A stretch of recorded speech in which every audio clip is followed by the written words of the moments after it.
Hello, welcome back our YouTube channel GSR के लवानिया। आज हम बात करेंगे एनसीईआरटी का एक और इम्पोर्टेंट टॉपिक और एग्जांपल नंबर 5.9 की बात करेंगे। देखो क्या वेरी इंपॉर्टेंट सवाल है इसके लिए। क्वेश्चन 5.9 कहता है कि बेंजीन के एक मोल का जब दहन 298 केल्विन पर 1 एटीएम पर होता है तो दहन के उपरांत CO2 तथा वाटर वन। देखो मैं लिख लेता हूं समीकरण पहले कि जब मैं बेंजीन का दहन करवाता हूं तो बेंजीन के दहन का समीकरण या तो आप याद कर लो भाई, अगर याद नहीं है तो फिर भी देखो बेंजीन का दहन, बेंजीन होता है लिक्विड, मेरे हिसाब से आप याद करेंगे तो ज्यादा बेटर रहेगा। और वो ये संतुलित वैलेंस समीकरण है, is equal to 6CO2 plus, और अपने पास क्या बन जाते हैं, 3H2O बन जाते हैं। यहां पे इस बेंजीन के दहन की जो ऊष्मा दे रखी है कंबस्टन की, और वो मानक परिस्थितियों में दे रखी है कितनी, 3267। तो बेंजीन के लिए वो क्या पूछ रहा है हमसे, मानक विरचन एंथैल्पी पूछ रहा है। और आगे भी दे रखा है, हमको दिया क्या है क्वेश्चन में, कि आपको दिया है क्वेश्चन में delta formation, delta H not formation किसके लिए दे रखा है बताओ, CO2 के लिए दे रखा है। डेल्टा एच एफ किसके लिए दे रखा है बताओ, CO2 के लिए दे रखा है। और वो कितना दे रखा है, माइनस के 393.5। एक और दे रखा है हमारे लिए, डेल्टा एच फॉर्मेशन दिया है किसके लिए, वाटर के लिए, और वो वैल्यू हमारे लिए दी है कि कितना, माइनस के 285.83। ये डाटा हमको क्वेश्चन में गिवन है। हमें बेंजीन के लिए निकालना है। मैंने आपको ट्रिक भी बता रखी है कि अगर डायरेक्ट निकालें तो बेंजीन के समथिंग 49 के समथिंग आता है आंसर, पर फिर भी हम इसको करेंगे सवाल को। तो देखो बेंजीन के दहन का समीकरण हमारे पास आ गया। अब मैं इसको हटा लेता हूं और अपने क्वेश्चन की ओर आगे बढ़ते हैं। सेकंड पार्ट ये रहा हमारे पास कि फॉर्मेशन किसका है, CO2 का। तो CO2 गैस फॉर्म में कैसे बन सकता है, CO2 बन सकता है कि मैं कार्बन तो क्या ले लूं, आपके पास ग्रेफाइट सॉलिड वाला ले लूं, और ऑक्सीजन क्या ले लूं, गैस ले लूं। इसके लिए जो डेल्टा HF0 दे रखा है वो दे रखा है कितना, माइनस के 393.5। और तीसरी समीकरण मुझे फॉर्मेशन एंथैल्पी वाटर के लिए दी है, वाटर लिक्विड होता है, और उसके लिए डेल्टा HF0 की वैल्यू दे रखी है माइनस के 285.83। तो हमारे पास जब वाटर किससे मिलके बनता होगा, H2 से मिलके बना होगा, गैस से, और हाफ क्या लगेगी इसमें, ऑक्सीजन लगेगी। ये तीन समीकरण मैंने बना लिए। इन तीनों समीकरण के बेसिस पे मुझे बेंजीन के लिए बनाना है। और बेंजीन के लिए जब मैं बनाऊंगा तो कैसे बनाऊंगा, जरा सामने सुनना। तो पहले बेंजीन है, बेंजीन बनाना है मुझे, और बेंजीन के लिए अगर मुझे बनाना पड़ेगा तो आपको पता है क्या, बेंजीन होता है बताओ C6H6। किससे मिलके बनेगा, कार्बन सॉलिड या ग्रेफाइट से, और 3 क्या लेने पड़ेंगे मुझे, H2 लेने पड़ेंगे। बताओ इतनी बात आपके समझ में आई कि नहीं आई। अगर ये बात समझ में आ गई तो अब इन रिएक्शंस को हमें ऐड भी करना है, सब्सट्रैक्ट भी करना है, और फाइनल रिजल्ट भी लाना है। तो जरा सुनो, मैं बैलेंस कर लूंगा तो यहाँ पे मुझे 6 आ जाएगा। एक सेकेंड, इसको मैं अगर बैलेंस कर लूंगा तो 6 आ जाएगा।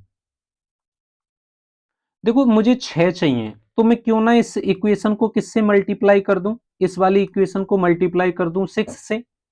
और मुझे ये 3 चाहिए, तो क्यों ना मैं इस इक्वेशन को किससे मल्टीप्लाई कर दूं, 3 से। ऐसा मैंने क्यों किया, क्योंकि मुझे फाइनल रिजल्टेंट चाहिए, तो मैं इसको 3 से गुणा कर रहा हूं। तो पहला रिएक्शन, अब ध्यान रखना, ध्यान से सुनेंगे, बोलो कितना हो गया, 6 कार्बन प्लस 6O2।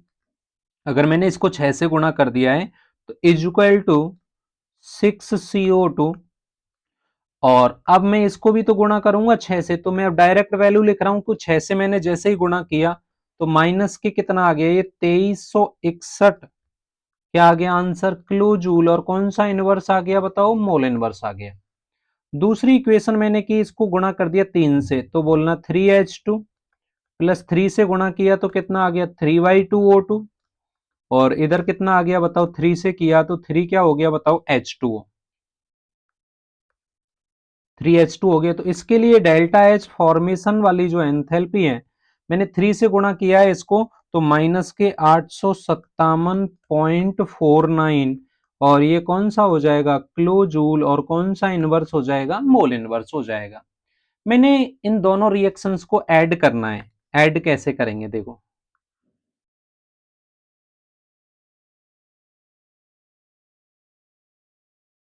तो देखना एक बार कैसे ऐड करेंगे। बोलो 6 कार्बन हो गए, 3H2 हो गए, इन दोनों को ऐड करूंगा तो 15Y2O2 हो गया, इज इक्वल टू 6CO2 हो गया, और 3 वाटर हो गया।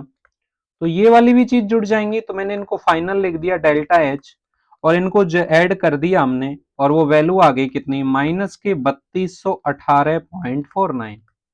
मात्रक तो वही चल ही रहा है। तो जरा सामने सुनो भाई, अच्छा सवाल है ये थोड़ा सा, है ना। अब मेरे पास जो बेंजीन का दहन का जो समीकरण था उसको लिखो आप। तो बोलो C6H6 कितना था, 15Y2O2 था, क्या बने थे 6CO2 प्लस 6 ही 3 क्या बने थे, वाटर बने थे। इसके लिए जो वैल्यू थी कंबस्टन की, वो वैल्यू थी माइनस के 3267। मुझे इस साइड में ये है, तो मैं इसको रिवर्स कर लूं। रिवर्स करके भी मैं क्या लिख सकता हूं इस वाली रिएक्शन को, तो मैं उसको हटाऊंगा, है ना, क्योंकि फिर यहाँ कटेगा नहीं, तो आप समझोगे नहीं, तो ध्यान रखना मैं इसको रिवर्स करके लिख रहा हूं रिएक्शन को। क्या लिखा मैंने, 6CO2 plus 3H2O is equal to C6H6 plus कौन सा Y2, 15Y2, और O2 आ गया। तो इस वैल्यू को मैं जब ये रिवर्स कर दिया तो ये वैल्यू पॉजिटिव में हो जाएगी, और ये हो जाएगा 3267। अब सुन लो इसको, अब मैं हटा रहा हूं इसको।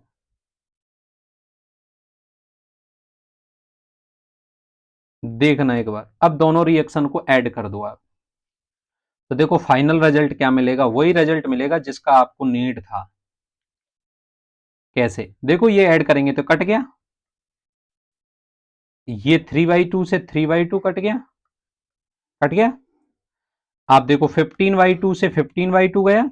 अब देखो वही चीज मिली है जो आपको चाहिए थी, C6 प्लस क्या बचा, 3H2 कार्बन, और इज इक्वल टू क्या बचा, C6H6। दोनों को ऐड कर दिया मैंने, तो delta H formation of benzene कितना आ गया, माइनस के 3218 प्लस के कौन सा आ गया, अरे यार 3267। आप कैलकुलेशन कर लेंगे, आंसर कमेंट बॉक्स में बताएंगे, बताइए मुझे कहाँ आपको समस्या है, हम समाधान कर देंगे। All the best, thank